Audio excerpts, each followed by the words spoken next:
Assalamualaikum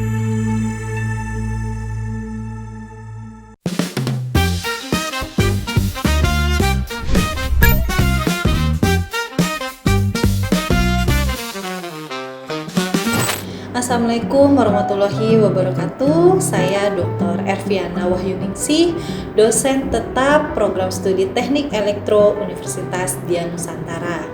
Saya lahir pada tanggal 26 Juni 1992 di Jombang, Jawa Timur. Lahir dari pasangan Bapak Dovir dan Ibu Uswatun Hasanah. Saya anak pertama dari 2 bersaudara. Latar belakang pendidikan saya S1 pada tahun 2010 dan lulus di tahun 2015 di Universitas Gunadarma dan mengambil program studi Teknik Elektro. Untuk S2 saya masuk di tahun 2015 dan lulus di tahun 2017. Masih sama mengambil program studi Teknik Elektro di Universitas Gunadarma. Dan untuk jenjang S3 kebetulan saya mendapatkan beasiswa dari Yayasan Pendidikan Universitas Gunadarma pada tahun 2018 dan lulus di tahun 2024 mengambil konsentrasi untuk program studi Doktor Teknologi Informasi.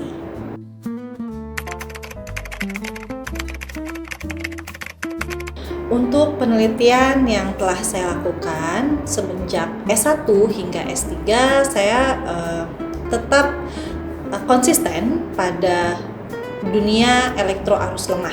Jadi memang dari S1 saya mengambil konsentrasi elektronika, S2 saya mengambil konsentrasi telekomunikasi, dan S3 meskipun saya mengambil konsentrasi Doktor Teknologi Informasi, saya tetap mengambil penelitian di ranah arus lemah, yaitu penelitian tentang semikonduktor. Jadi untuk S1 kebetulan saya membuat sebuah fire alarm sederhana menggunakan microcontroller. Kemudian di S2 saya melanjutkan untuk penelitian mengenai komunikasi cahaya, masih menggunakan beberapa komponen arus lemah. Dan untuk S3 kemarin di disertasi saya fokus kepada semikonduktor untuk membuat sebuah memori statik atau bisa disebut sebagai SRAM menggunakan software Cadence.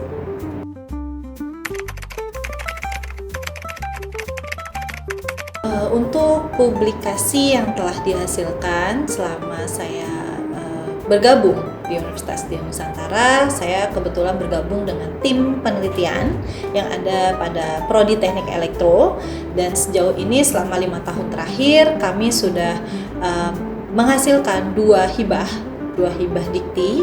Yang pertama mengenai antena, yang kedua juga masih sama tentang antena. Untuk publikasinya sendiri kami tim penelitian sudah bisa mencapai pada jurnal nasional bereputasi dan internasional bereputasi. Terakhir kemarin sudah tembus di Proceeding IEEE yang publish pada tanggal saya lupa tanggal di bulan Januari 2024.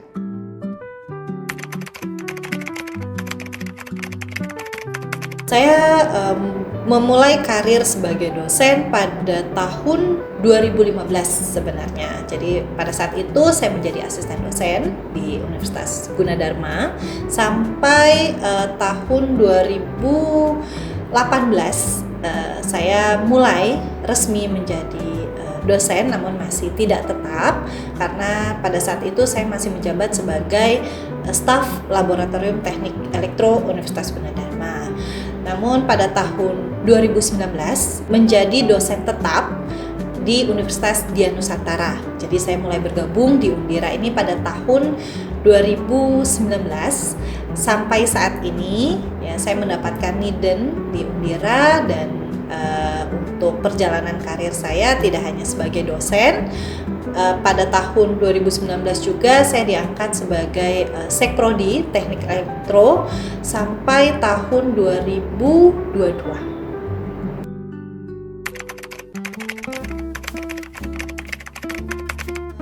Motivasi saya untuk melanjutkan studi ke jenjang S3 atau doktoral ini sebenarnya alasan utamanya karena saat itu saya mendapatkan kesempatan beasiswa dari Yayasan Pendidikan Universitas Gunadarma. Namun terlepas dari itu, semangat saya dilatar belakangi oleh doa dari ibu saya yang sangat menginginkan anaknya untuk sekolah sampai setinggi mungkin, atau mungkin sampai saya sudah tidak ingin sekolah lagi sebenarnya. Dan untuk harapan saya mengenai studi ke depannya setelah saya lulus doktoral, saya sebenarnya masih berkeinginan untuk postdoktoral di bidang semikonduktor.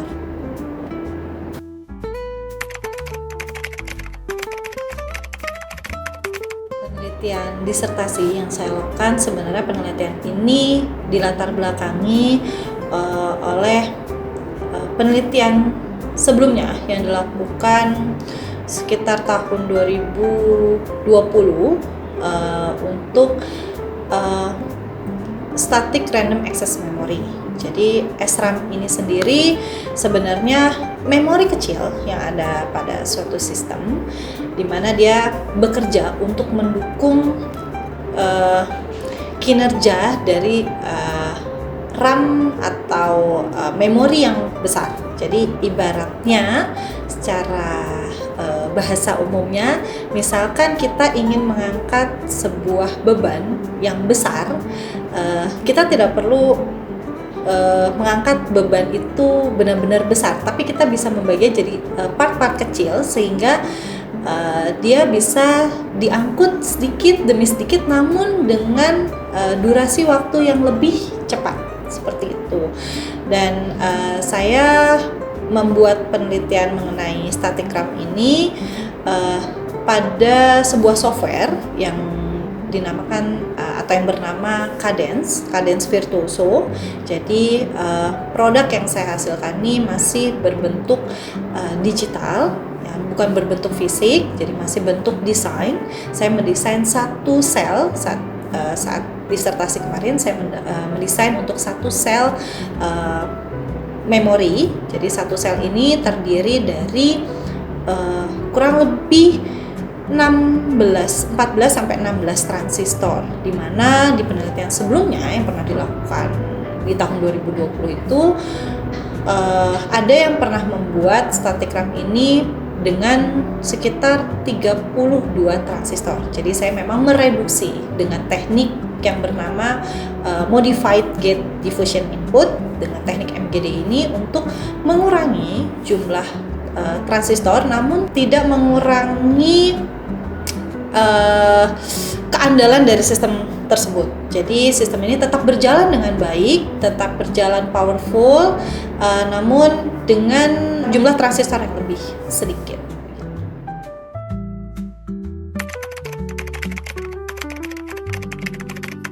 Penelitian disertasi saya ini menggunakan teknologi 45 nanometer, di mana ini teknologi yang cukup maju dan dikembangkan saat ini dan digunakan oleh banyak peneliti di bidang semikonduktor.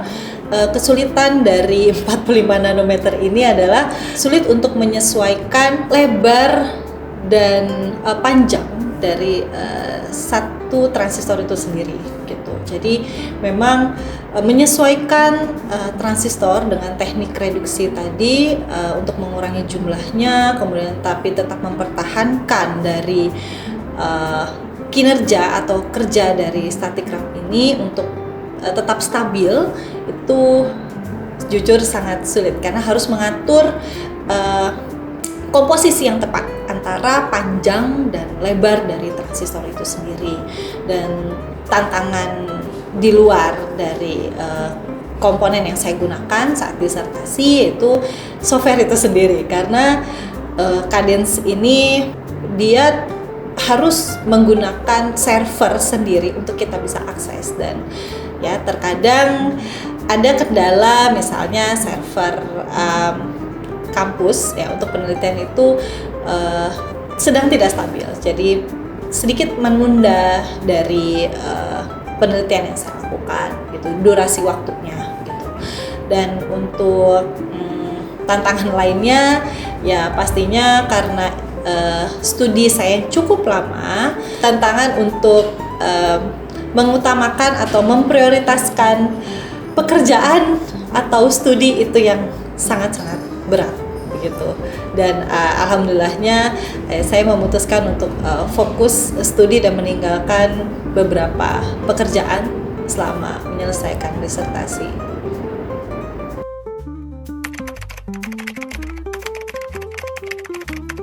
Hasil yang diharapkan dari disertasi saya kemarin, harapannya statikram yang saya buat ini bisa menjadi satu chip utuh harapannya ke depannya, karena yang saya buat kemarin masih satu sel, jadi sebenarnya ini masih ada penelitian lanjutan untuk dia menjadi satu chip, satu microchip gitu ya, utuh, di mana di dalamnya tidak hanya ada statikram. Jadi statikram ini dia hanya menunjang karena tujuannya nanti dia akan ditempatkan di sebuah smartphone yang menggunakan tenaga surya. Jadi mungkin di masa depan nanti handphone yang saat ini kita gunakan atau smartphone yang kita gunakan saat ini tuh sumber dayanya tidak hanya berasal dari baterai konvensional, tapi nantinya dia akan menggunakan sumber daya yang berasal dari matahari juga. Nah, untuk mempertahankan suplai daya yang berasal dari matahari ini bisa digunakan pada smartphone, harapannya adalah sumber daya baterai yang dihasilkan dari matahari untuk bisa digunakan pada smartphone. Dan harapannya selain tadi bisa digunakan pada smartphone bertenaga surya, SRAM yang saya buat ini arahan kedepannya adalah bisa menjadi intellectual property, di mana desain yang saya buat ini tidak hanya digunakan untuk sistem yang saat ini sedang dikerjakan, namun orang lain yang mungkin ingin menggunakan desain yang sama bisa menggunakan desain yang saya miliki gitu. Jadi bisa diadopsi begitu. Jadi nantinya di intellectual property ini desain saya nanti akan dipatenkan dan bisa digunakan oleh pihak lain.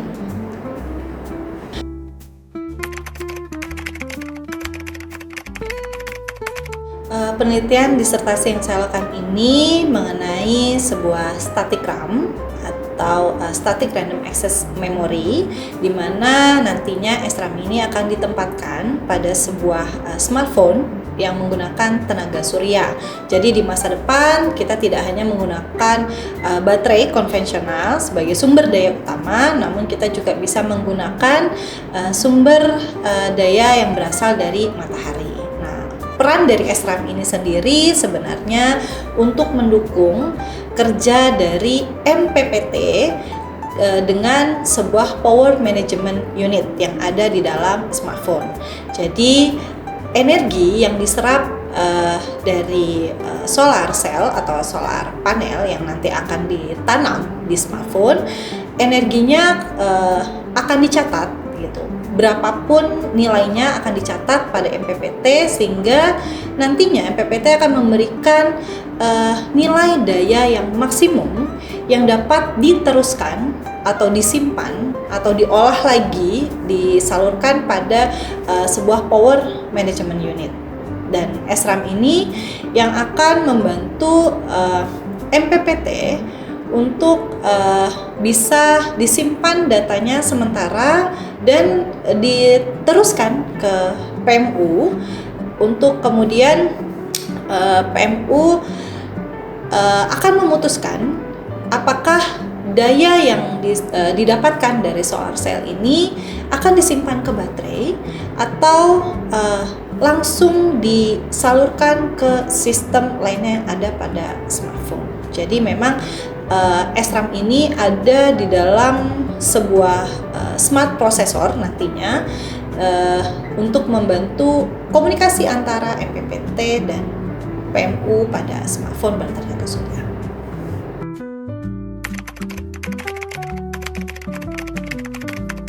Ya, setelah menyelesaikan studi S3, sebenarnya saya masih ingin melanjutkan penelitian baik yang ada di Universitas Dian Nusantara maupun yang ada di Universitas Gunadarma, karena penelitian yang saya lakukan itu tidak lepas dari dorongan dan motivasi yang diberikan oleh tim penelitian dari Prodi Teknik Elektro Universitas Gunadarma.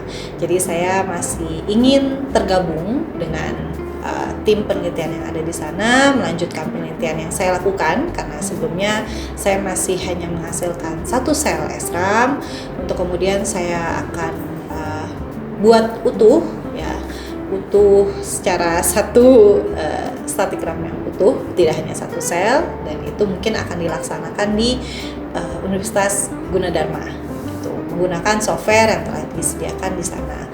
Dan untuk penelitian yang dilakukan di Undira, harapan kedepannya juga saya masih ingin terlibat dalam tim hibah yang ada di Prodi Teknik Elektro. Kita melanjutkan penelitian yang ada sesuai dengan roadmap penelitian yang ada di Prodi Teknik Elektro Universitas Dian Nusantara. Dan selain itu, harapan terjauhnya saya masih ingin melanjutkan postdoc yang terkait dengan bidang semikonduktor.